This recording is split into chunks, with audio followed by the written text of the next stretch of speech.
Welcome to all. My self doctor हरीन।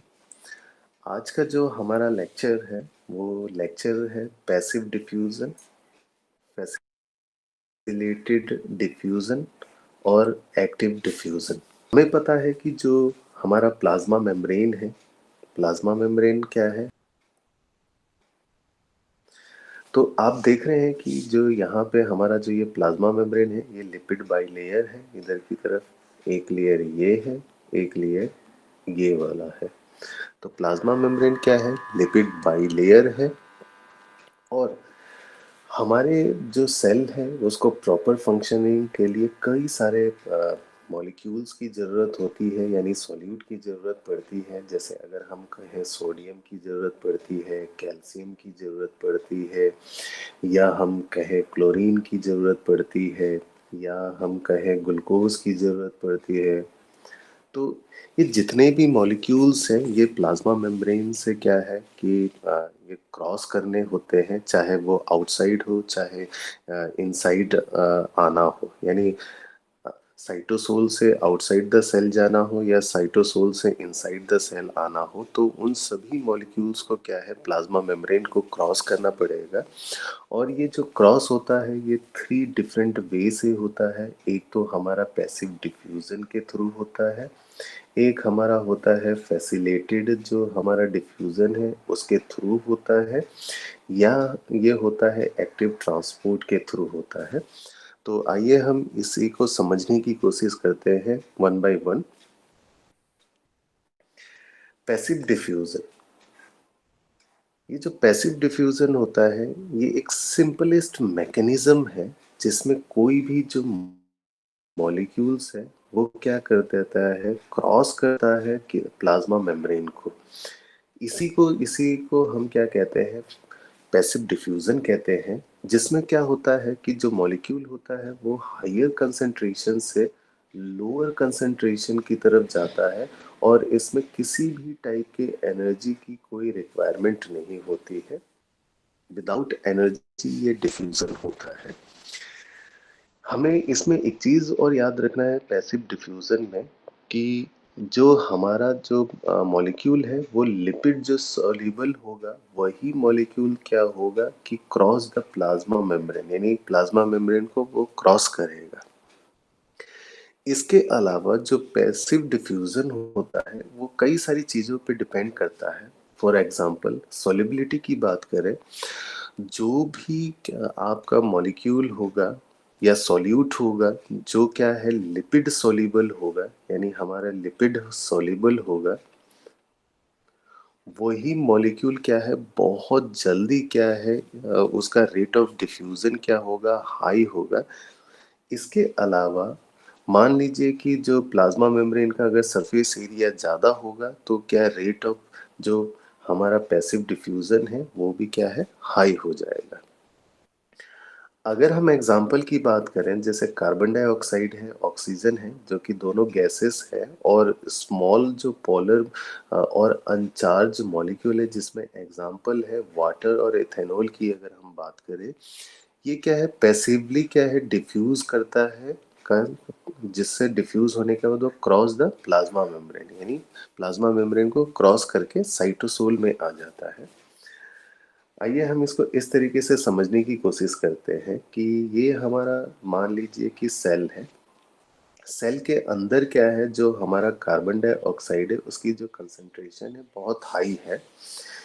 इसके अलावा जो हमारा ऑक्सीजन है O2, ये outside the cell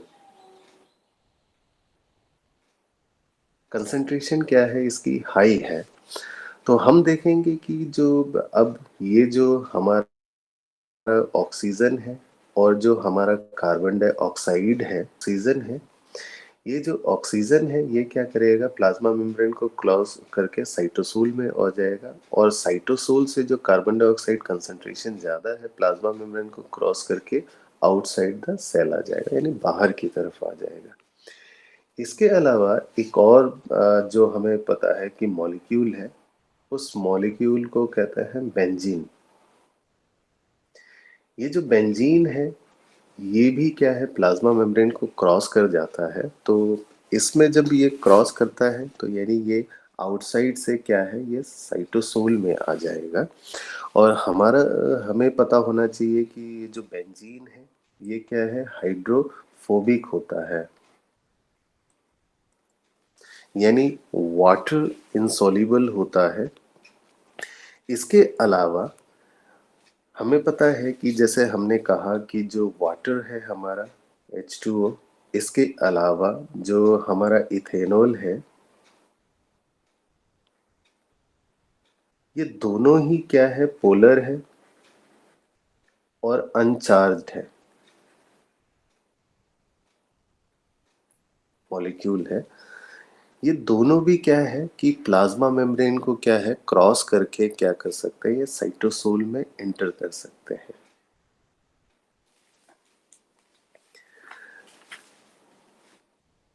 facilitated diffusion ये दूसरे टाइप का जो डिफ्यूजन है, यानी जिसके थ्रू कोई भी सॉल्यूट या मॉलिक्यूल क्या है, साइटोसोल में एंटर करता है। तो फैसिलिटेड जो डिफ्यूजन है ये भी एक तरीके का पैसिव डिफ्यूजन है, यानी इसमें भी क्या है, जो मॉलिक्यूल्स है हमारे, वो हायर कंसंट्रेशन से क्या है, लोअर कंसंट्रेशन की तरफ क्या है, इंटर करता है।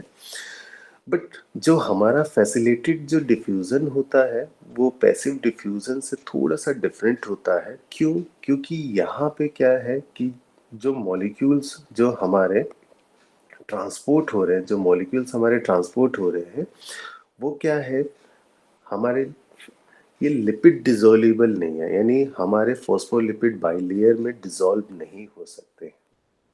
इसके अलावा एक और डिफरेंस क्या है कि जो ये सॉल्यूट या जो मॉलिक्यूल्स है ये क्या है, साइटोसोल में ट्रांसफर हो रहे हैं। तो ट्रांसपोर्ट जो हो रहे हैं वो एक प्रोटीन की हेल्प से होता है, और ये जो प्रोटीन होता है ये प्लाज्मा मेम्ब्रेन में एम्बेडेड होता है। तो इन्हीं को और प्लाज्मा मेम्ब्रेन में जब इनके थ्रू जब ट्रांसफर होता है, तो ये जो हाइड्रोफोबिक रीजन है हमारा, जो ये हाइड्रोफोबिक रीजन है, इतना रीजन, इसके साथ विदाउट इंटरेक्टिंग क्या है, हमारा कोई भी मॉलिक्यूल साइटोसोल में इंटर कर जाता है।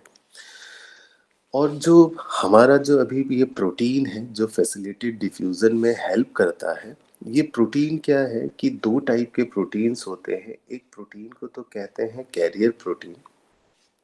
ये कैरियर जो प्रोटीन होते हैं कि सबसे फर्स्ट तो क्या है, ये बाइंड होते हैं किसी भी स्पेसिफिक मॉलिक्यूल से, क्योंकि ये जितने भी कैरियर प्रोटीन होंगे ये क्या है, स्पेसिफिक होंगे एक पर्टिकुलर मॉलिक्यूल के लिए। फिर उसके बाद उनमें एक कन्फर्मेशनल चेंजेस होता है, और चेंजेस की वजह से क्या होता है, जो आपका मॉलिक्यूल है वो क्या होता है, पास होगा, क्या है, प्लाज्मा मेम्ब्रेन से पास हो जाएगा, और कहाँ रिलीज हो जाएगा, पास हो जाएगा और रिलीज हो जाएगा अदर साइड, यानी साइटोसोल में।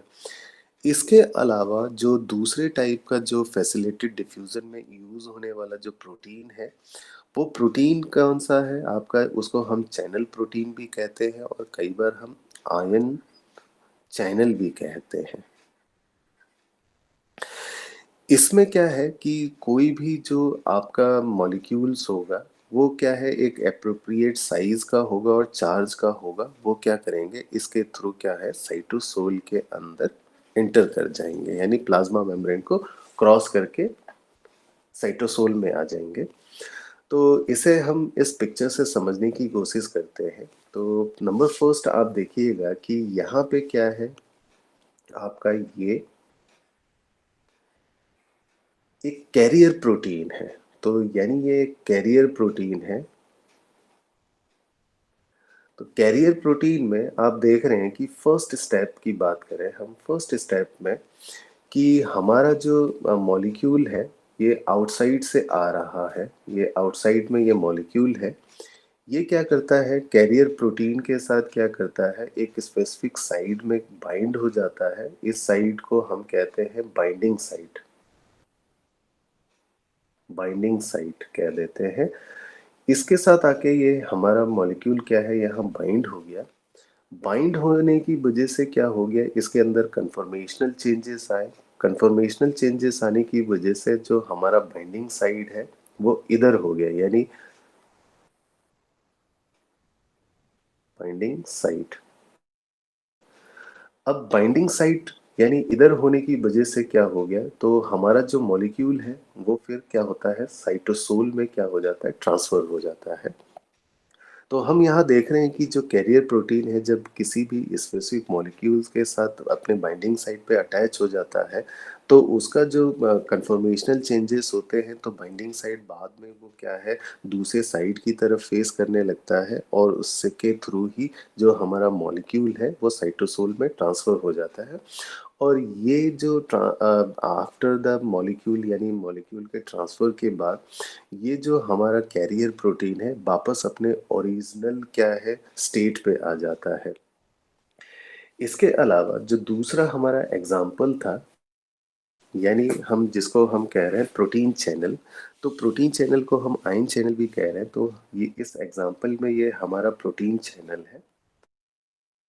तो आप देख रहे हैं कि इस प्रोटीन चैनल में क्या है कि एक स्पेसिफिक साइज का जो मॉलिक्यूल होगा वही, और जो स्पेसिफिक चार्ज का मॉलिक्यूल होगा वो क्या करेगा कि वो इंटर कर जाएगा कि किसके थ्रू, एक चैनल प्रोटीन के थ्रू ये इंटर करेगा और साइटोसोल में आ जाएगा। और ये without interacting the hydrophobic region, ये हाइड्रोफोबिक रीजन के साथ क्या है, इंटरेक्ट नहीं करेगा। और इन चैनल प्रोटीन का ये क्या होता है कि ये जो रीजन होता है आपका, ये रीजन क्या होता है, ये रीजन, ये रीजन क्या है, वाटरी होता है आपका। कैरियर प्रोटीन, हम कैरियर प्रोटीन को और समझने की कोशिश करते हैं, तो ये जो कैरियर प्रोटीन की अभी हमने बात करी कि हमारे जो प्लाज्मा मेम्ब्रेन है वहाँ पे टू टाइप का जो फैसिलिटेड जो डिफ्यूजन होते हैं वो टू टाइप के प्रोटीन के थ्रू होता है। एक को तो हम कैरियर प्रोटीन कहते हैं, एक को चैनल प्रोटीन कहते हैं। जो कैरियर प्रोटीन है, हम ग्लूकोज का एग्जाम्पल लेके चल रहे हैं, तो कैरियर प्रोटीन का एक एग्जाम्पल जैसे कि हमें पता है कि जो हमारा ग्लूकोज ट्रांसपोर्टर है, ये एक एग्जाम्पल हम ले रहे हैं। जब ये ग्लूकोज ट्रांसपोर्टर के में क्या है, हमारा क्या है, ग्लूकोज आके बाइंड हो जाता है, तो इससे क्या होता है, दो कन्फर्मेशनल स्टेट में ये चेंज हो जाता है। फर्स्ट जो कन्फर्मेशनल चेंज होता है उसको कहते हैं ग्लूकोज बाइंडिंग जो साइट होता है वो इंड्यूस हो जाता है, जिसकी वजह से क्या है, कन्फर्मेशनल जो चेंजेस होते हैं वो क्या करते हैं, ये दूसरा जो चेंजेस होते हैं जिसकी वजह से जो हमारा ट्रांसपोर्टर होता है, तो ट्रांसपोर्टर में जो ग्लूकोज बाइंडिंग साइट होता है वो इंटीरियर साइड की तरफ दिखाई देने लगता है, जिसकी वजह से जो हमारा ग्लूकोज मॉलिक्यूल है वो हमारा कहाँ, साइटोसोल में क्या आ जाता है। और ये हमने कहा था कि कोई भी जो ट्रांसपोर्टर होगा वो वापस अपना मॉलिक्यूल को ट्रांसफर करने के बाद क्या करेगा, वो रिटर्न करेगा अपनी जो ओरिजिनल कंफर्मेशन है उसमें आ जाएगा। तो इसको हम इस तरीके से समझने की कोशिश करते हैं कि हम देख रहे हैं कि ये हमारा ग्लूकोज, ग्लूकोज क्या है कि ये हमारा एक बाइंडिंग साइट है, बाइंडिंग साइट। ग्लूकोज आके बाइंडिंग साइट में क्या हो गया, अटैच हो जाएगा, जिसकी वजह से क्या हो जाएगा कि हमारे यहाँ कन्फर्मेशनल चेंज हो जाएगा। कन्फर्मेशनल चेंज होने के बाद जो बाइंडिंग साइट है वो साइटोसोल की तरफ होने लगता है, दिखाई देता है हमें बाइंडिंग साइट। और इसकी वजह से क्या होगा कि ये जो ग्लूकोज है साइटोसोल की तरफ ट्रांसफर हो जाएगा। बट यहाँ पे एक एक्सेप्शन क्या है कि जो ग्लूकोज है, ये ग्लूकोज क्या है, हमारे लीवर सेल में क्या होते हैं, वो सिंथेसाइज होते हैं और उसको ब्लड सर्कुलेशन में क्या करते हैं, ट्रांसफर कर देते हैं, यानी वापस आ जाता है। तो ये कैसे आता है कि इसे हम समझने की कोशिश करते हैं कि आप वापस सेम इस फिगर में देखते हैं। अब इसको हम क्या करते हैं, ये जो चेंज कन्फर्मेशनल चेंजेस है, अब बाइंडिंग साइट हम मान लेते हैं कि लीवर के केस में, लीवर सेल के केस में बाइंडिंग साइट ये क्या हो गया है, इंटीरियर साइट पे है, यानी हम इसको फर्स्ट स्टेप मान रहे हैं।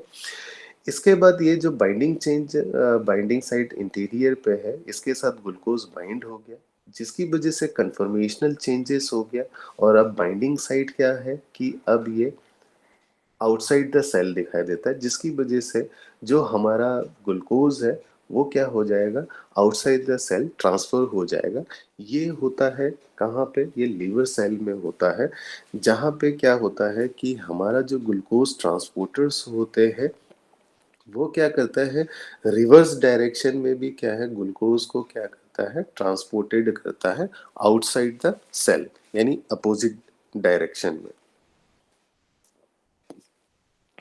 चैनल प्रोटीन, अब ये जो चैनल प्रोटीन है ये भी क्या है, एक टाइप का फैसिलिटेड डिफ्यूजन में यूज होने वाला प्रोटीन है।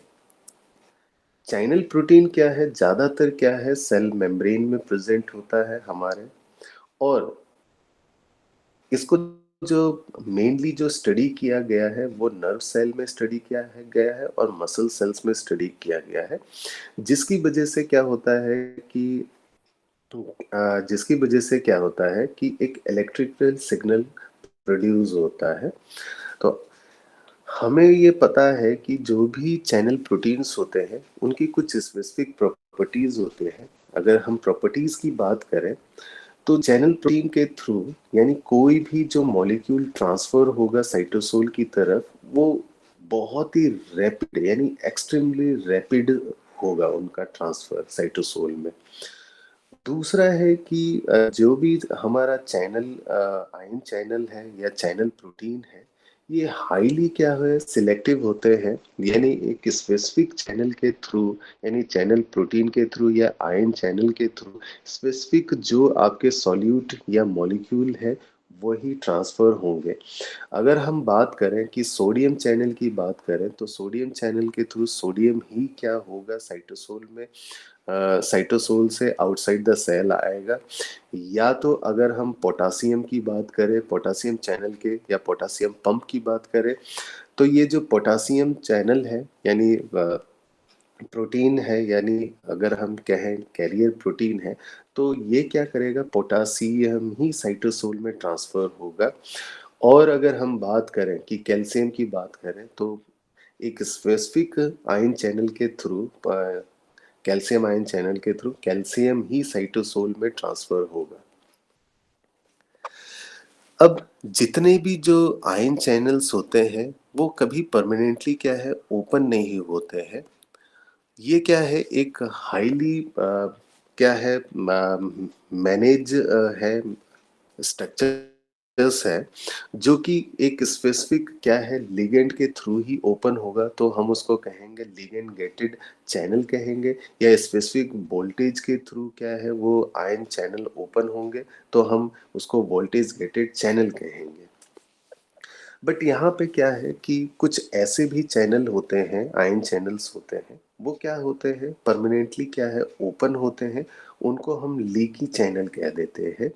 और ये क्या है, रेगुलेटेड चैनल नहीं होते हैं, ये हमेशा क्या है, ओपन होते हैं। अगर हम एग्जाम्पल की बात करें तो ये पोटासियम चैनल की बात करते हैं। ये हमेशा क्या होते हैं कि अगर ये प्लाज्मा मेम्ब्रेन है और ये पोटासियम चैनल है, तो पोटासियम चैनल क्या है, हमेशा ओपन होगा। तो ओपन होने की वजह से क्या होगा कि हमारा जो पोटासियम है ये इसके थ्रू, चैनल के थ्रू, कि ये वापस क्या करेगा, वापस इंटर करेगा कहाँ पे, हमारे साइटोसोल में।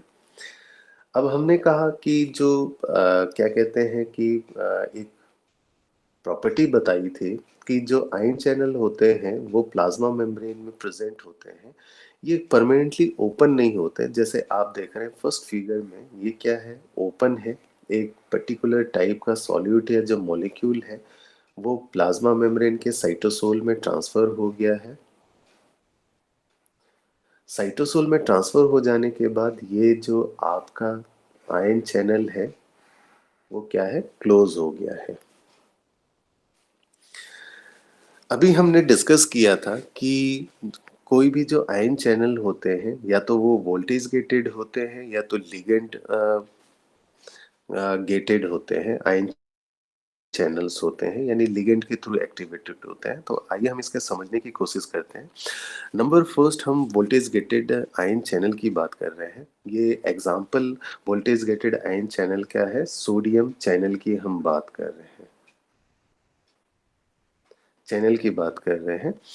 आप यहाँ देखिएगा कि जो वोल्टेज जब हमारे सेल के वोल्टेज होता है, अगर वो क्या होगा 70 मिली वोल्ट होगा, तो 70 मिली वोल्ट में ये जो सोडियम जो चैनल होते हैं वो क्या होते हैं, ये क्लोज होता है। तो आप देख रहे हैं कि ये चैनल क्या है, क्लोज है यहाँ पे। बट जैसे ही जो हमारा वोल्टेज है वो थोड़ा सा चेंज हो गया है और चेंज होके वो आ गया है 50 मिली वोल्ट में आ गया है, जिसकी वजह से आप देख रहे हैं कि ये जो चैनल है, सोडियम चैनल का जो गेट है ये ओपन हो गया, जिसके थ्रू क्या होगा कि ये सोडियम क्या है हमारे साइटोसोल में इंटर कर जाएगा इस तरीके से। ऐसे ही एक एग्जांपल है लिगेंड गेटेड चैनल की, अगर हम बात करें तो यहाँ पे हम देख रहे हैं कि लिगेंड गेटेड चैनल में के एसिटाकोलाइन की अगर हम बात करें कि ये एसिटाकोलाइन है, ये एसिटाकोलाइन क्या है, न्यूरोट्रांसमीटर है या हम इसे लिगेंड कहें। हमारे यहाँ पे जो चैनल्स होते हैं, यहाँ पे ये एक स्पेसिफिक रीजन होता है जहाँ पे ये हमारा एसिटाकोलाइन अटैच होगा। एसिटाकोलाइन के यहाँ चैनल में अटैच होने से ही क्या हो जाएगा कि हमारा जो आउटसाइड में क्या है कि जो हमारा आउटसाइड में जो सोडियम है, आउटसाइड का सोडियम, सॉरी, आउटसाइड में जो सोडियम प्रेजेंट होता है और आउटसाइड में ही कैल्शियम प्रेजेंट होता है। आउटसाइड में ही क्या है हम लोगों का क्या है कि सॉरी, अब यहाँ हम दोबारा समझने की कोशिश करते हैं कि हम यहाँ दोबारा समझते हैं कि हमने कहा कि आउटसाइड पे ये सोडियम प्रेजेंट है, इन आउटसाइड पे कैल्शियम प्रेजेंट है और इनसाइड पे हमारा पोटासियम प्रेजेंट है।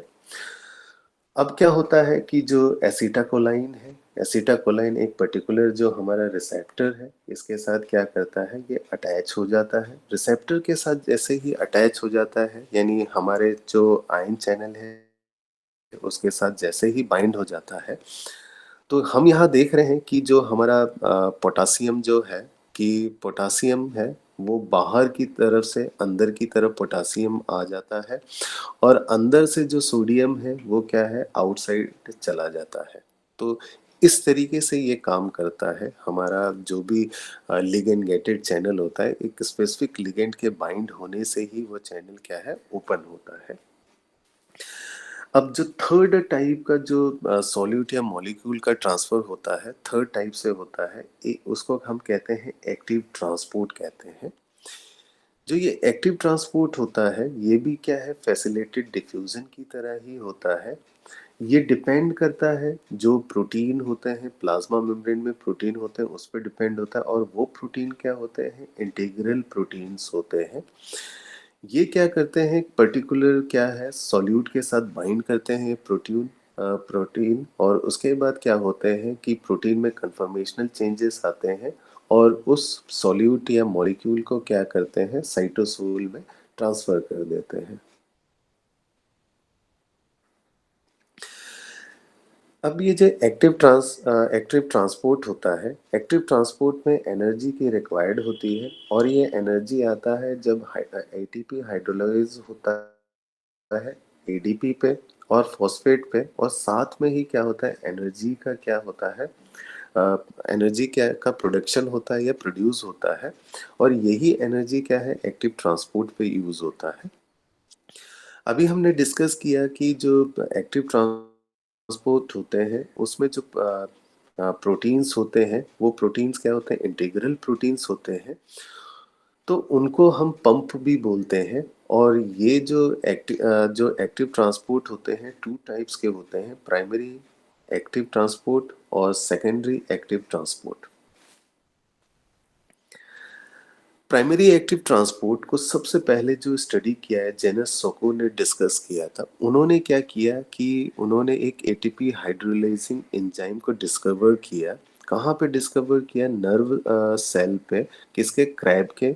इन 1957 में उन्होंने डिस्कवर किया। उन्होंने कहा कि जो एटीपी हाइड्रोलाइजिंग जो एंजाइम्स होते हैं, ये तभी क्या एक्टिव होते हैं जब क्या होगा, सोडियम और पोटासियम दोनों प्रेजेंट होगा एक साथ। उन्होंने कहा कि जो ये हाइड्रोलाइजिंग जो एंजाइम हाइड्रोलाइजिंग जो एंजाइम है, एटीपी हाइड्रोलाइजिंग एंजाइम है, ये उन्होंने कहा कि सोडियम पोटासियम एटीपीज या पंप में भी प्रेजेंट होते हैं। सोडियम पोटासियम एटीपीज पंप भी बोल देते हैं हम इसे, उसमें प्रेजेंट होता है। उन्होंने कहा कि जो ये जो सोडियम पोटासियम एटीपीज है, यही रिस्पॉन्सिबल होता है किसके?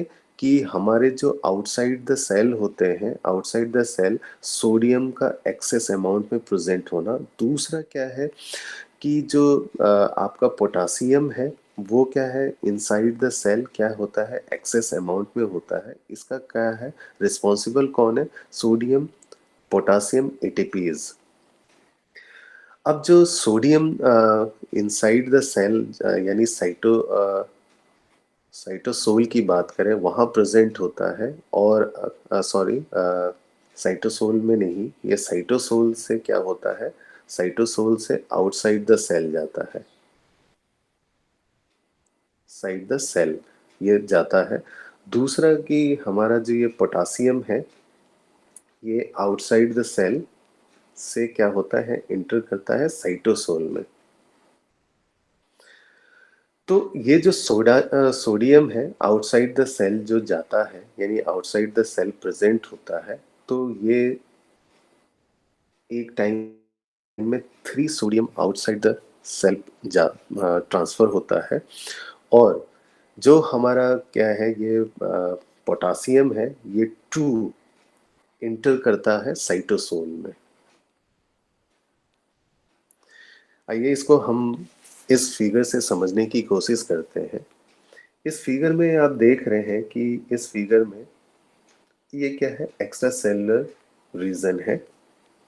और ये जो रीजन है, ये साइटोसोल रीजन है, साइटोसोल रीजन है। अब हम देख रहे हैं कि ये जो आपको यहाँ पे इंटीग्रल प्रोटीन दिखाई दे रहा है, इसको सोडियम पोटासियम एटीपीज कह रहे हैं। यहाँ पे क्या है कि आप साइटोसोल की तरफ ध्यान दीजिएगा। साइटोसोल की तरफ यहाँ पे क्या है कि ये 3 रीजन है। इन तीनों रीजन में क्या है कि हमारा यहाँ पे सोडियम बाइंड हो गया है। तो ये 1 सोडियम 2 3, ये 3 सोडियम 3 रीजन में बाइंड हो गए। वहीं पे आप देखिएगा कि आउटसाइड का क्या है कि आपका सेल देखेंगे, यानी एक्सटीरियर में देखेंगे कि आपका जो पोटासियम है, इन रीजन में क्या है, बाइंड हो गया 2 रीजन में। जैसे ही ये दोनों बाइंड होते हैं, तो हमारा जो इस सोडियम पोटासियम एटीपीज पे एक एटीपीज हाइड्रोलाइजिंग जो एंजाइम होता है, वो एटीपी को क्या करता है कि हाइड्रोलाइज करता है किसमें, एडीपी और फॉस्फेट पे, जिसकी वजह से क्या होता है, एनर्जी प्रोड्यूस होता है। और डायरेक्टली ये जो एनर्जी है, इसको यूज कौन करता है, ये हमारा सोडियम पोटासियम एटीपीज। इसकी वजह से क्या होता है, कन्फर्मेशनल चेंजेस होते हैं। और जो हमारा क्या है कि ये तीनों जो इनसाइड की तरफ जो हमारा सोडियम है, वो आउटसाइड आ जाता है। और इसी टाइम पे क्या होता है कि जो हमारा ये पोटासियम है, ये दोनों पोटासियम साइटोसोल में आ जाता है। सेकेंडरी एक्टिव ट्रांसपोर्ट, जिसको हम क्या कहते हैं, को ट्रांसपोर्ट भी कहते हैं। तो हम जैसे यहाँ देख रहे हैं कि सेकेंडरी एक्टिव ट्रांसपोर्ट को हम क्या कहते हैं, को ट्रांसपोर्ट भी कहते हैं।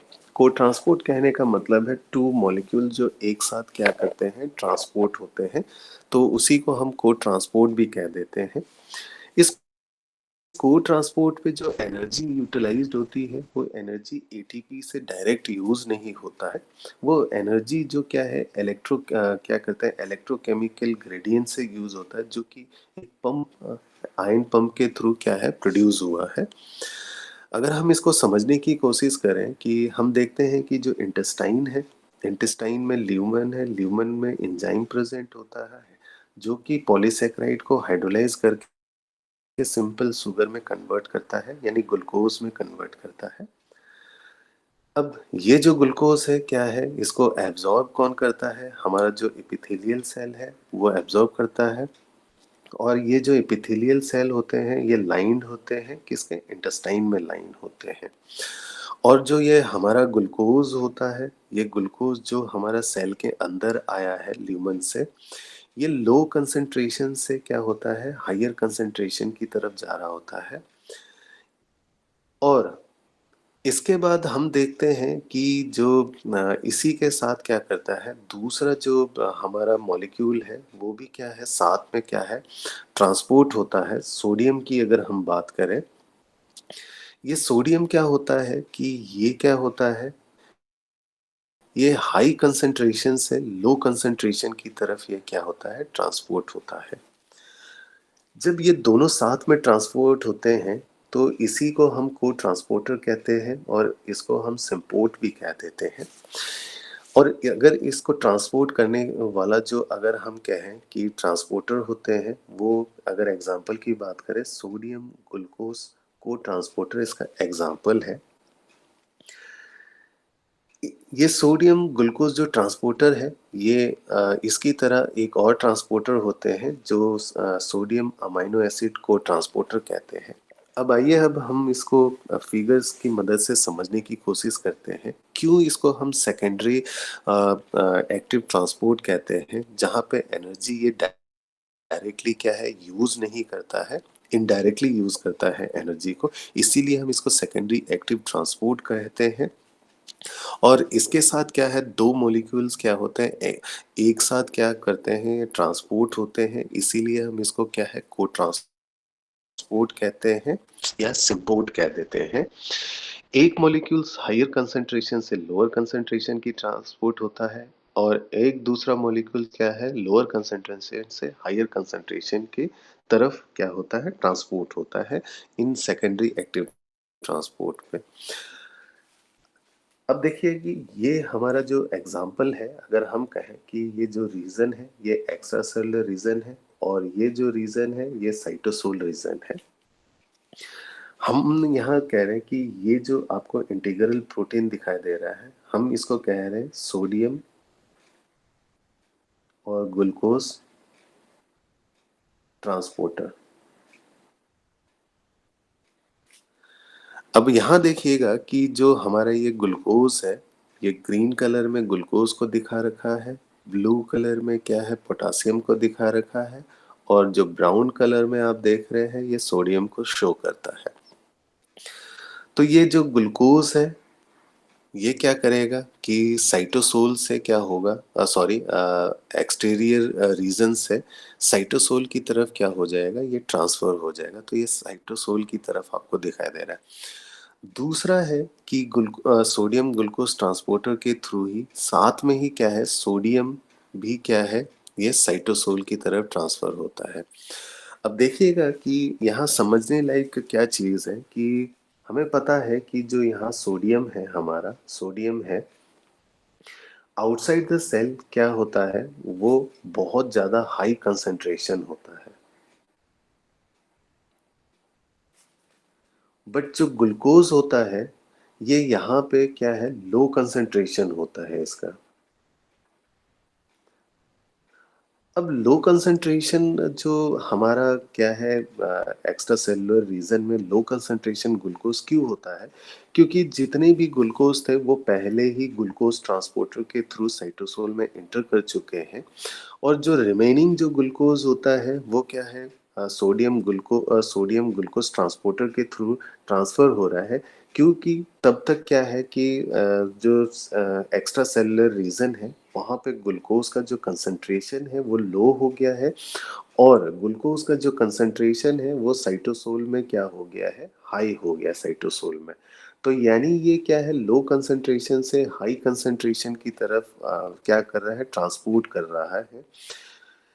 अब यहीं पे अब उल्टा क्या है कि एक और समझने लायक क्या चीज़ है, जो सोडियम है हमारा, यहाँ पे जो सोडियम है जिसको हम कह रहे हैं, ये आउटसाइड द सेल क्या है, हाई कंसंट्रेशन में प्रेजेंट होता है सोडियम।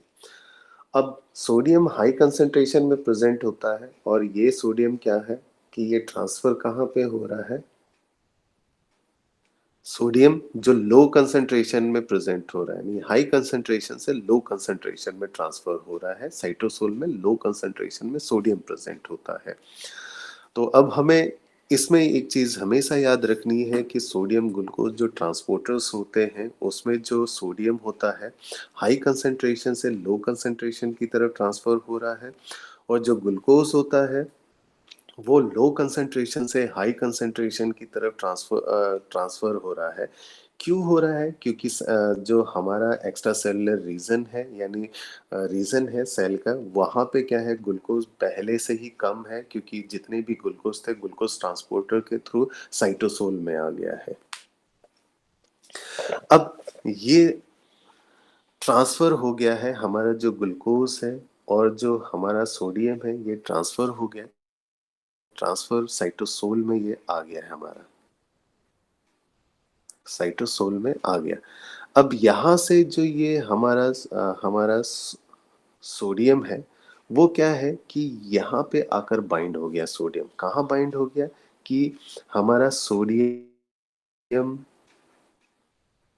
सोडियम पोटासियम एटीपीज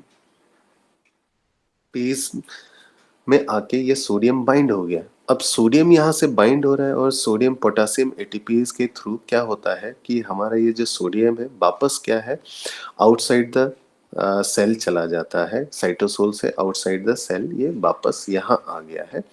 और इसी बीच में सोडियम जो पोटासियम एटीपीज है इसके थ्रू क्या है, सोडियम इनसाइड द सेल आता है।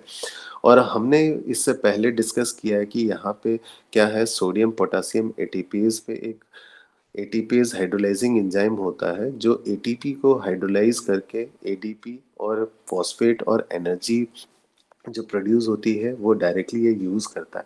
तो हम यहाँ कह सकते हैं कि जो ये सोडियम हमारा सोडियम ग्लूकोज ट्रांसपोर्टर है, वो क्या करता है कि इनडायरेक्टली जो एनर्जी है, सोडियम पोटासियम एटीपीज जो एनर्जी प्रोड्यूस कर रहा है उसको इनडायरेक्टली ये सोडियम ग्लूकोज ट्रांसपोर्टर यूज करते हैं। इसीलिए हम इसको सेकेंडरी एक्टिव ट्रांसपोर्टर कहते हैं या को ट्रांसपोर्टर कहते हैं। अब इसी जो सेकेंडरी एक्टिव ट्रांसपोर्ट पे एक और टर्म आता है जिसको हम कहते हैं एंटीपोड कह देते हैं या काउंटर ट्रांसपोर्ट कह देते हैं। इसमें क्या होता है कि जो भी मॉलिक्यूल्स या सॉल्यूट होते हैं या आयंस होते हैं, ये अपोजिट डायरेक्शन में क्या करते हैं, मूव करते हैं। अगर हम इसके एग्जाम्पल की बात करें, सोडियम इसका एक एग्जाम्पल है, सोडियम हाइड्रोजन चैनल इसका एग्जाम्पल है, सोडियम कैल्शियम चैनल इसका एक एग्जाम्पल है। आइए हम इसे इस फिगर से समझने की कोशिश करते हैं। ये क्या है, आउटसाइड द सेल है, ये आउटसाइड है। अब ये जो हमारा रीजन है ये क्या है, हाइड्रोफोबिक रीजन है, ये हमें पहले से ही पता है। और ये हमारा साइटोप्लाज्म है, यानी साइटोसोल की बात कर रहे हैं। अगर हम कहें कि ये जो येलो है, ये जो येलो है, हम इसे अगर सोडियम मान लें, और जो ये ब्लू है अगर हम इसे हाइड्रोजन आयन मान लें, सॉरी, हम इसे अलग तरीके से समझने की कोशिश करते हैं कि यहाँ पे जो सोडियम है, ये क्या है, येलो को हमने सोडियम कह दिया है। और क्या है कि हमारा ये जो ब्लू कलर का है, ये हम यहाँ पे कह रहे थे कि ये ब्लू कलर का क्या है, हाइड्रोजन आयन है। तो हम यहाँ इसको थोड़ा सा चेंज करने जा रहे हैं कि हम यहाँ क्या कहने जा रहे हैं कि ये जो ब्लू कलर में आपको दिखाई दे रहा है, सोडियम हाइड्रोजन की जगह हम इसे कहते हैं सॉरी, हाइड्रोजन आयन की जगह हम इसे कहते हैं सोडियम आयन। और जो हमने यहाँ येलो कहा था, तो ये येलो को हम मानते हैं हाइड्रोजन आयन मान लेते हैं। तो अब ये देखिएगा कि जो हमारा सोडियम है, ये क्या कर रहा है कि इस चैनल के थ्रू होता हुआ कि हमारा ये आउटसाइड द सेल आ गया है। और जो ये हाइड्रोजन आयन है, यानी हाइड्रोजन आयन है जो कि येलो को हम कह रहे थे, ये इस चैनल के थ्रू होता की तरफ आ रहा है, तो यानी अपोजिट डायरेक्शन की तरफ होता है। इसीलिए हम इसको क्या कहते हैं, एंटीपोड कहते हैं। Characteristics of carrier protein and transporter. जो भी हमारे कैरियर प्रोटीन्स होते हैं या ट्रांसपोर्टर्स होते हैं, यानी एक्टिव ट्रांसपोर्ट में, तो उसमें क्या होते हैं, उनकी कुछ स्पेसिफिक कैरेक्टरिस्टिक्स होती है। उन्हीं कैरेक्टरिस्टिक्स को हम डिस्कस करने जा रहे हैं कि नंबर फर्स्ट क्या होता है, हम स्पेसिफिसिटी की बात करते हैं। हमने कहा था कि कोई भी कैरियर प्रोटीन होगा या ट्रांसपोर्टर्स होंगे, वो क्या होंगे कि स्पेसिफिक क्या होते हैं, मॉलिक्यूल्स या सॉल्यूट को ही क्या है, वो क्या है, ट्रांसपोर्ट करते हैं इनसाइड अ साइटोप्लाज्म या आउटसाइड द क्या है, सेल। स्पेसिफिक मॉलिक्यूल्स को ही ट्रांसफर करेगा, वो स्पेसिफिक होते हैं कैरियर प्रोटीन या ट्रांसपोर्टर्स। आइए इसको इस तरीके से समझने की कोशिश करते हैं। मान लीजिए फॉर एग्जांपल, दो आइसोमर की हम बात करें, ग्लूकोज और गैलेक्टोज की बात करें, ये क्या है, जब हम ये ट्रांसपोर्ट करता है बैक्टीरियल सेल में, हमें पता है कि जो ग्लूकोज और गैलेक्टोज होते हैं ये सेम साइज के होते हैं, बट स्लाइटली क्या है, डिफरेंट होता है मॉलिक्यूलर स्ट्रक्चर इनका। अब हम देखते हैं कि क्या है कि एक जो मॉलिक्यूल्स है वो क्या कर रहा है, वो सेल के साइटोप्लाज्म में क्या है, इंटर कर गया है। दूसरा क्या है, इंटर नहीं किया, यानी एक्सक्लूड हो गया है। तो यानी एक पर्टिकुलर ट्रांसपोर्टर्स के थ्रू क्या है कि एक स्पेसिफिक मॉलिक्यूल्स ही ट्रांसफर होगा, दूसरा मॉलिक्यूल ट्रांसफर नहीं होगा। इसके अलावा जो दूसरा कैरेक्टरिस्टिक्स है उसको हम कह रहे हैं कि कंपटीशन कह रहे हैं। अभी हम इसको वापस वही एग्जांपल ले रहे हैं। अभी हमने डिस्कस किया था कि जो ग्लूकोज है, गैलेक्टोज है, सिमिलर इन साइज है।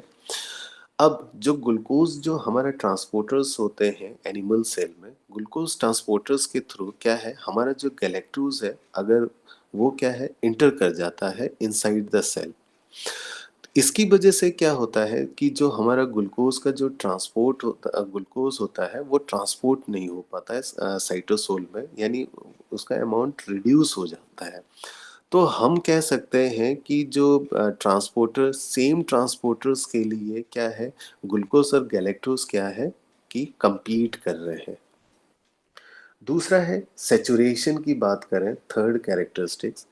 इनिशियल स्टेज में क्या है कि जो भी कोई भी मॉलिक्यूल्स है, वो जो इंटर करता है इनसाइड द सेल, तो या तो वो इंटर करता है कैरियर प्रोटीन के थ्रू या ट्रांसपोर्टर्स के थ्रू।